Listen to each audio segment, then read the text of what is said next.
Dawit umano ang isa sa mga bayaw ni dating Pangulong N0YNOY Aquino sa 8.7 billion peso right-of-way scam sa General Santos City. Ayon ito sa isang testigo na hawak ngayon ng Department of Justice. Umaaksyon si JV Arsena. Bit-bit ang maleta na puno ng mga folder iniharap ng Department of Justice sa media si Roberto Katapang. Siya ang testigo sa umunoy 8.7 billion peso road right-of-way scam sa General Santos City. Laman ng mga dala niyang folder ang mahigit 300 pekeng titulo ng lupa. Isa rin daw siya sa mga nag-claim ng bayad para sa right-of-way hanggang sa naging parte ng sindikato sa likod nito.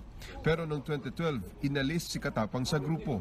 Konti lang nakuha, siguro napunta sa amin mga 2.5 kasi ang karamihan napunta lang din sa kanila. Tinanggal na ako kasi kilala na nila lahat doon na naggumagawa ng title, ng mga supporting documents. Kilala na nila. Kilala na rin nila ang contact sa ROD, kilala na nila ang sa assessors. So hindi na nila ako kailangan. Pinangalanan din ni Katapang ang ilang sangkot na opisyal tulad ni na dating Public Works Secretary Rogelio Singson at Budget Secretary Butch Abad. Ipinakita pa niya ang sulat ni Singson kay Abad noong December 23, 2013 para hilingin na i-release na ang higit 500 million pesos na pondo. Inaprubahan naman ito ni Abad matapos ang 4 na araw. Dawit din daw sa scam ang bayaw ni dating Pangulong N0YNOY Aquino na si Eldon Cruz. Patunay raw dito ang endorsement letter umano ni Cruz sa DPWH. Wala itong pangalan pero may pirma umano ito ni Cruz. Kahit i-check nyo sa DPWH Central Region 12 na DPWH, yan parati ang kanilang pinagmamalaki doon. Yes. Kaya nga ito naglaki ang nasingil na pera. Dahil ang alam talaga ng mga tao doon sa Region 12, in-endorse talaga ito. Isinumbong na rin daw dati ni Katapang sa CIDG ang mga banta sa kanya, gayon din ang mga peking claims kay N0YNOY Justice Secretary Laila De Lima, pero walang nangyari. Nasa ilalim na ng Witness Protection Program si Katapang. Pinaiimbestigahan na rin ng DOJ sa NBI ang anomalya. Hindi lang yan salita, kundi backup by documents. At yung documents na yan ang titingnan natin. Inilagay na sa Immigration Lookout Bulletin ng DOJ sina Singson, Abad at ang iba pang sangkot sa anomalya. Pag-aaralan naman ng DOJ kung isasama sa lookout order si Cruz. Sinisika pa rin kunin ng News 5 ang panig niya tungkol sa issue. Umaaksyon, JV Arsena, News 5.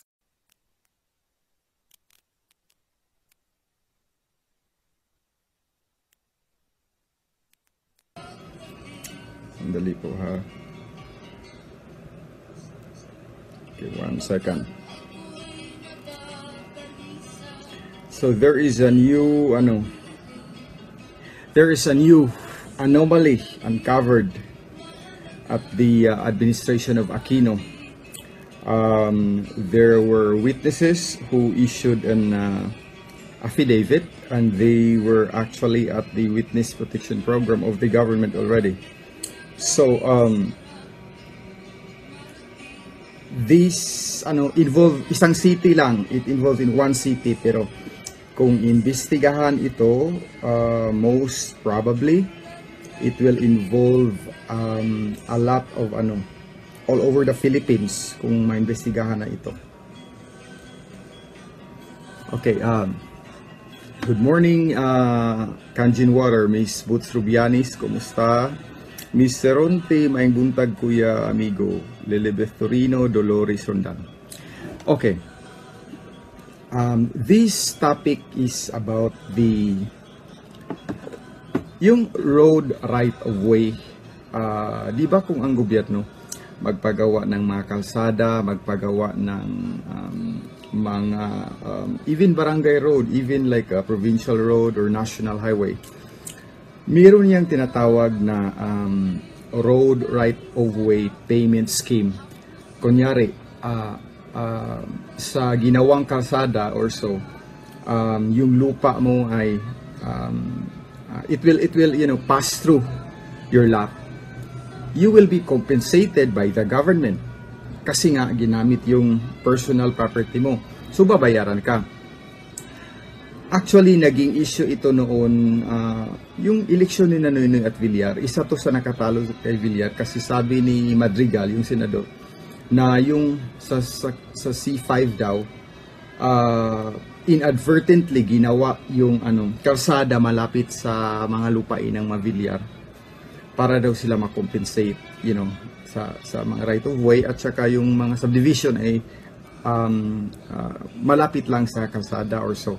So parang ginawang issue. Pero ang nangyari dito sa General Santos City, last Friday, there were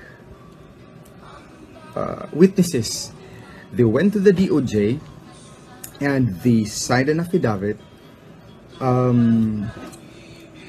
exposing itong corruption at the time of Aquino. So, merong tinatawag na beneficiaries sa road right of way. The totality of the amount na allegedly binulsa or in a scheme na parang na-police na scheme na mag-create ng beneficiary kasi kailangan silang makompensate, mabayaran sa road right of way daw kasi yung property na gamit or naagian pa himog karsada or so. Biruin mo, amounting to 9 billion pesos. Can you imagine that? So, this is what happened. Si allegedly DPWH former Secretary Rogelio Singson is involved because he was the one who approved and released the road right of way claims. Another one accused is the Budget Secretary Florencio Abad because he released and approved the payment of the claim. And according to witness na siya ang nag-volunteer na sign an affidavit about this one is si Mr. Hindi. Itong si Nelson Lee na relative ni Domingo Lee na isang parang siya, ambassador, or he was a big foreign affairs officer sa time ni Aquino. Very close kay Aquino, relative siya nito. Siya ang recommend and signed the approval for the release nitong kapirahan na ito. So, this only involves the area allegedly sa Jensen City. Pero magkano lahat ang nakulimbat allegedly? Kasi ghost beneficiary. Meaning, wala talagang nag-claim na actual na tao na dapat magki-claim sa road right of way na payment. Biruin mo, almost 9 billion. So gawa-gawa lang. Kunyari ikaw or ako, they made us as a beneficiary of that. Dapat magtanggap itong taong ito ng 5 million kasi yung lupa niya ay nadaganan sa kalsadang ginamit sa gobyerno. Parang ganun ba? It was uncovered kasi merong 5 tao that really exposed this na they were part of the scheme.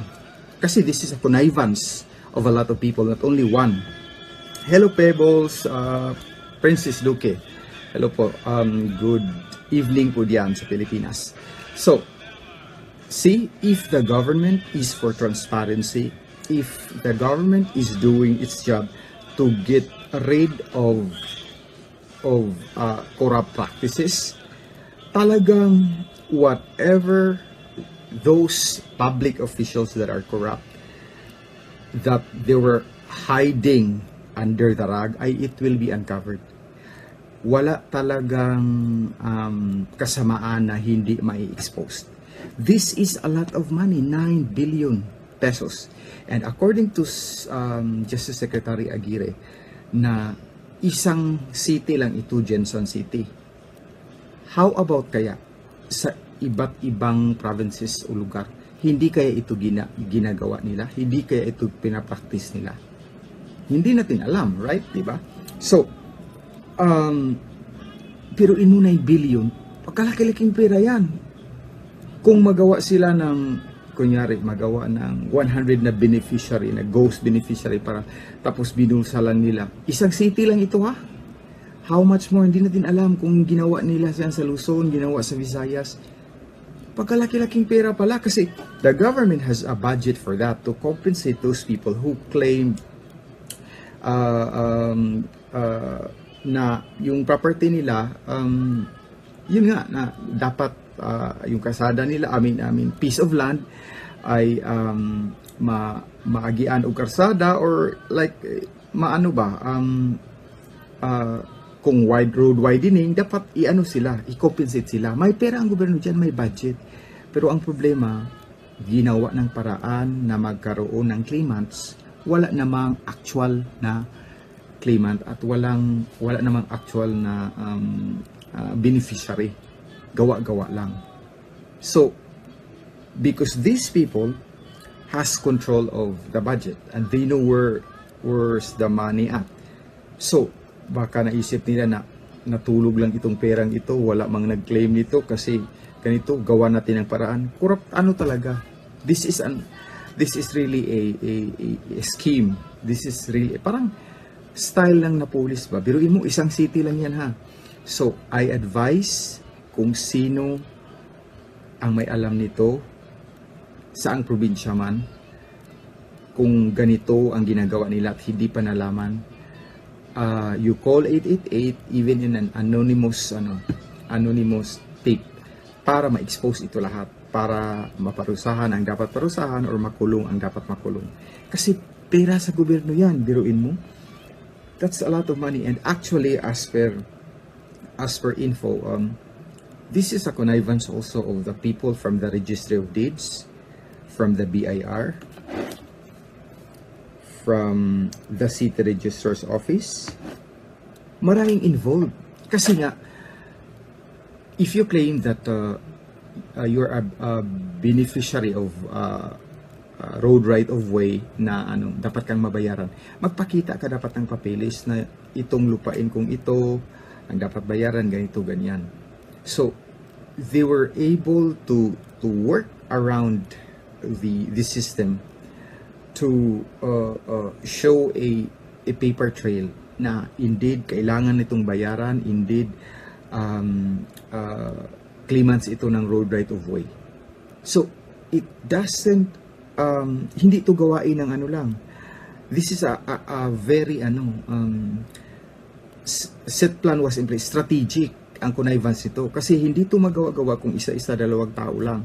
Kasi kailangan ito to make it look legal, kailangan ito ng, I would say, connivance, strategic connivance sa mga tao sa, pati pala DPWH, pati Registry of Deeds, BIR, kasi dapat the paper will show clean na, claimant ito, actual claimant ito ng road right of way. Pero actually wala. Gawa-gawa lang pala. But they're able to do it. Ganyan kagaling sila, ganyan katitino at ganyan kahuhusay ang mga Pilipinong mga crew. Matalino ba?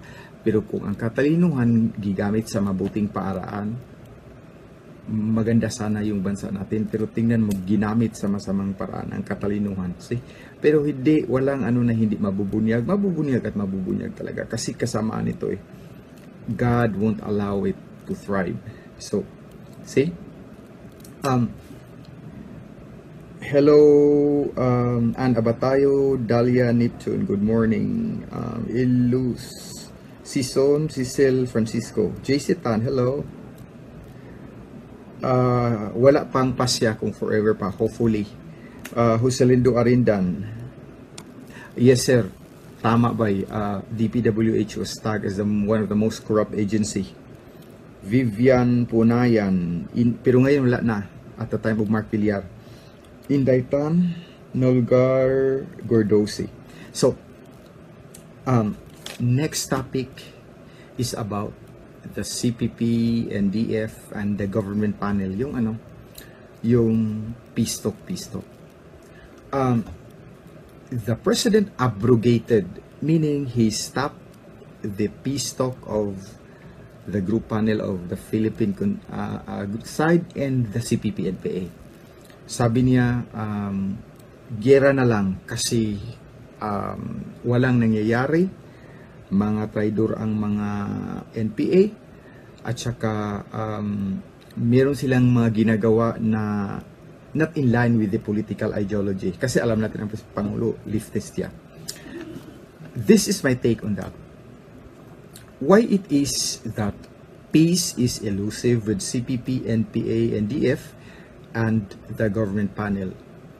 Note that the peace talk, hindi pa ako pinanganak, peace talk na yan ha, spans 30 years. Panahon pa ni President Marcos, ni Cory, ni Ira, Ramos Ira, hanggang ngayon.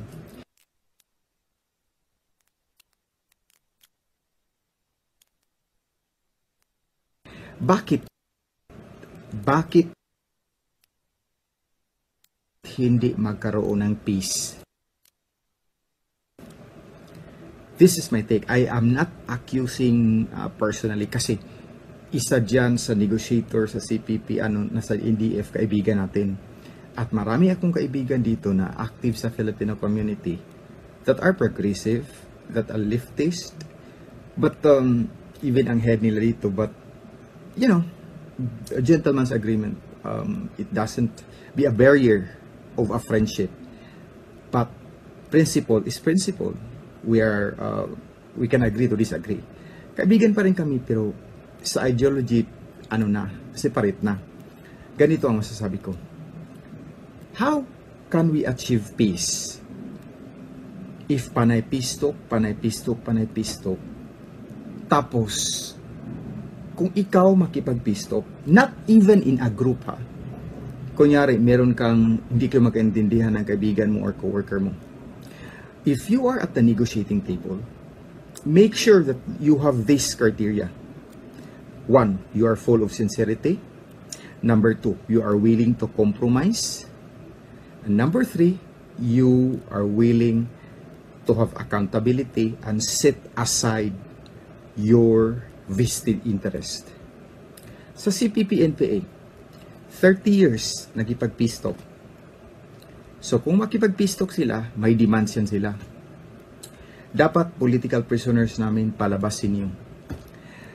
Dapat hindi hulihin si ganito ganyan. Binigay yan lahat sa gobyerno. Binigay lahat ni Duterte na palabasin ang political prisoners. Even the couple who were commanders nung nahuli sa na taga Cebu, I forget the names, pinalabas. Duterte went on the negotiating table with the goodness of his heart because he understand the ideology of the left, because he said that he was from the left but hindi siya komunista, and he right now represent the government. The sincerity of the government was there. For 30 years, even before Duterte was a mayor, and even before he became a president, peace talk na yan. Bakit hindi ma-achieve ang peace? Panay peace talk lang. Kasi ginusto yan ng leader ng CPP, NPA, NDF na hanggang peace talk lang para magkaroon sila ng maraming demands na mag-give in naman ang gobyerno. At syempre peace talk yan, dapat ceasefire. When mag-ceasefire, they are strengthening their force, realigning their time yan nila mag-regroup, ganyan. Kasi nga, ceasefire, ganun. Full of sincerity ang gobyerno. Kung ikaw ba, peace talk ka, spanning 6-7 president, at walang nangyari sa kalaban mong yan, won't you not question the sincerity of that group? Ha? Ilang milyones kaya? Ilang milyones ang perang naubo sa kape-peace talk na yan. Doon pa sa neutral state mag-peace talk. Saan yung piniling neutral state? Denmark pa. Norway pa. Hindi nga pa ako nakapunta doon. Sa mga lugar na yan, mga Pilipino na ordinaryo, hindi pa nga nakapunta. Ha? And in a place, in a neutral state, na mag-host sa kanila ng peace talk, syempre, the panel of the Philippine government will go there. Kagastos yan. Sila, maggastosan din yan sila. Accommodation, kain, picture pagkatapos. Ilan kayang peace talk ang nangyari? I would say more than 50 after the time of President Marcos.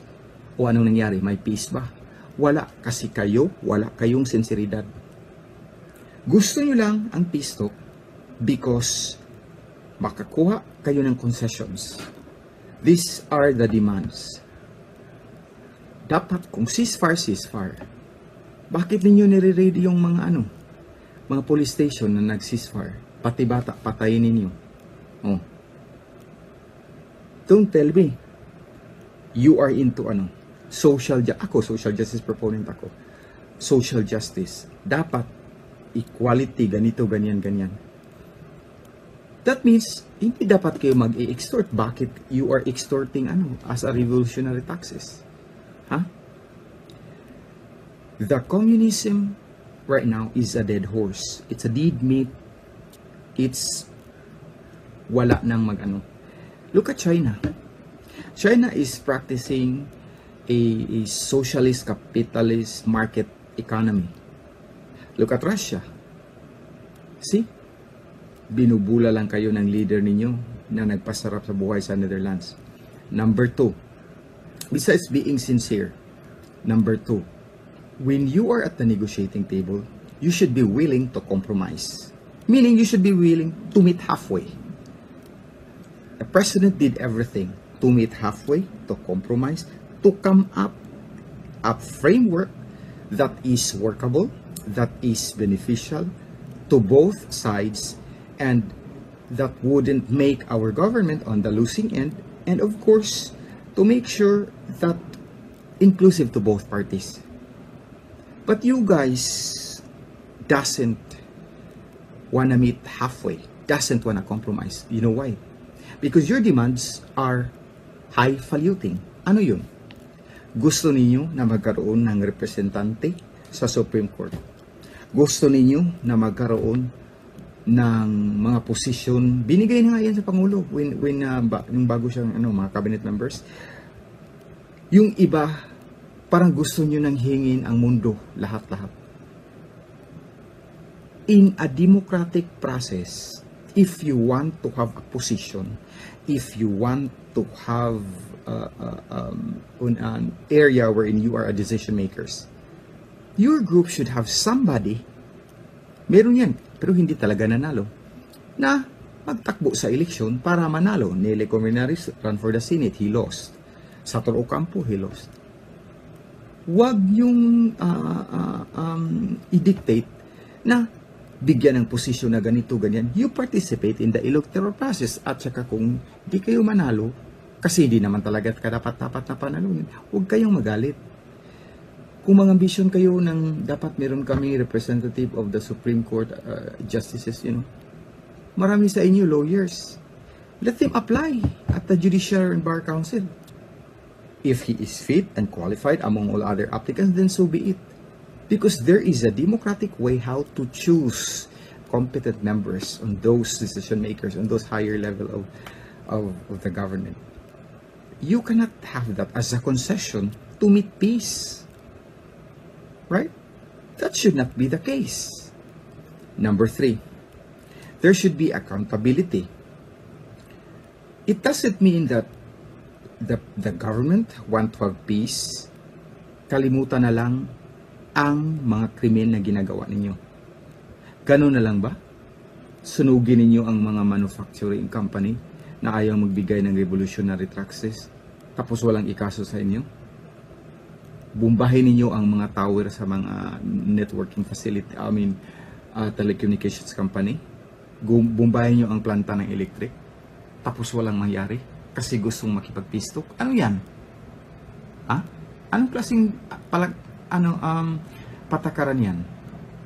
There is no social justice. That is very ironic to your advocacy of social justice. Tapos kung kayo magawa ng krimen, parang wala lang mangyari. Kasi to come back to the negotiating table, wag niyong bulahin ang gobyerno. The government is way bigger than you. Wag niyong sabihin na it is just lang na it is justly ang pagbumba sa mga sagingan, mga planta ng mga kasi ganito ganyan, pagsunog sa mga sasakyan. You are justifying your tinatawag na your atrocity to have a successful agenda. You thought tama lang ito, ganito, ganyan. Tama sa inyong pananaw kasi wala kayong checks and balance, wala kayong rule of law. It is ironic that you guys are calling for freedom. Marcha-marcha sa kalsada, ganito, ganyan. But within your ranks, you don't practice that. See? Parang you wanna impose your precepts, but you are not practicing your precepts. How's that? See? At mga LFS pa, League of Filipino Students, ang gagaling magsalita. Gumising ko sa ng katotohanan. I was once an LFS member. That time, yung utak mo, estudyante, very what do you call this one? Passionate and then very nationalistic pa, grabe pa, firepower, ganito, ganyan. But you realize at the end of the day, yung mga hihinaing ninyo na parang mga demands, hindi, imposible na ma-meet talaga. Kasi, kung gusto ng mga lupain ibigay sa mga farmers, kasi ganito ang precepts ng communism. There should be no classes in the society. Meaning, walang working class, walang mayaman, walang mahirap. Pareho lahat. Precepts yan ng communism. Gusto nila ganun lang. Para fair daw.